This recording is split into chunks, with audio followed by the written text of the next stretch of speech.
গাইবান্ধার পলাশবাড়ীতে ছেলের নির্মম নির্যাতনের শিকার হয়েছেন এক অসহায় বৃদ্ধ দম্পতি।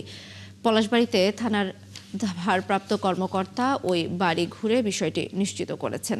এলাকার লোকজনের অভিযোগ, ওই দম্পতির সব সম্পত্তি জোর করে লিখে নিয়ে মারধর করে বাড়ি থেকে বের করে দেওয়ার অভিযোগ উঠেছে ছেলে ও পুত্রবধূর বিরুদ্ধে। প্রমাণ পেলে আইনগত ব্যবস্থা গ্রহণ করা হবে জানিয়েছে প্রশাসন। সহকর্মী পাপুল সরকারের পাঠানো তথ্য, ছবিতে রিপোর্ট। শীতের মধ্যেই মেঝেতে শুয়ে রাত কাটাচ্ছেন এক বৃদ্ধ দম্পতি। নেই গায়ে দেয়ার মতো গরম কাপড়।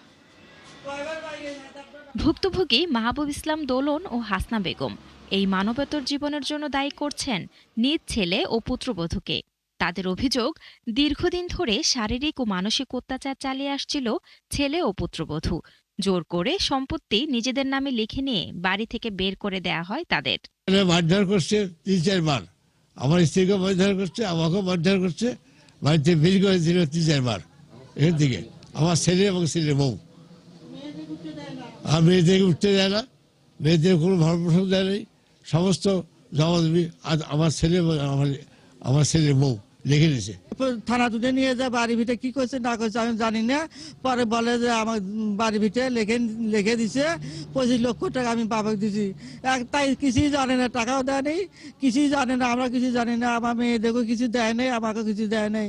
সন্তানের হাতে বাবা মায়ের এমন নির্যাতনের ঘটনায় নিন্দা জানিয়েছেন এলাকাবাসী। তার ভাই এসে দৌড়ে এসে আমার পাশে এসে লুকে এসে বলতেছে আমার গায়ে হাত দিচ্ছে, আমাকে এরকম টিপে ধরছে মারার জন্য। আমাদের তো ছেলে মেয়ে আছে, জমা জমি নিকে দিতেই পারে, সেই জন্য ছেলের বউ এরকম ব্যবহার করবি। বাবা মার ওপর এইভাবে নির্যাতন কেউ কোনো ছেলে করেনি। আমার গ্রামবাসী সহ আমি চেয়ারম্যান হিসেবে একটা দায়িত্ব পালন করছি। আমি ওখানে যা তালা ভাঙ্গে ওনার বুড়ো বুড়ি আমি। পলাশবাড়ী থানার ওসি বলছেন, বৃদ্ধ দম্পতি থানায় অভিযোগ করেছেন। এই বিষয়ে তদন্ত চলছে।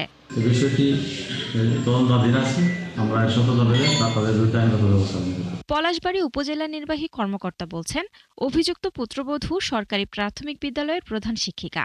প্রমাণ পেলে তার বিরুদ্ধে আইনগত ব্যবস্থা নেওয়া হবে। আমার কাছে যদি কেউ এ ব্যাপারে অভিযোগ দেয়, সেক্ষেত্রে অবশ্যই যিনি সরকারি প্রাথমিক বিদ্যালয়ের প্রধান শিক্ষক হিসেবে কর্মরত আছেন, ওনার ব্যাপারে আমরা দাপ্তরিক ব্যবস্থা গ্রহণ করব। এই বিষয়ে অভিযুক্ত ছেলে ও তার বউয়ের সাথে কথা বলতে গেলে খুঁজে পাওয়া যায়নি তাদের। শান্তা ইসলাম, ৭১।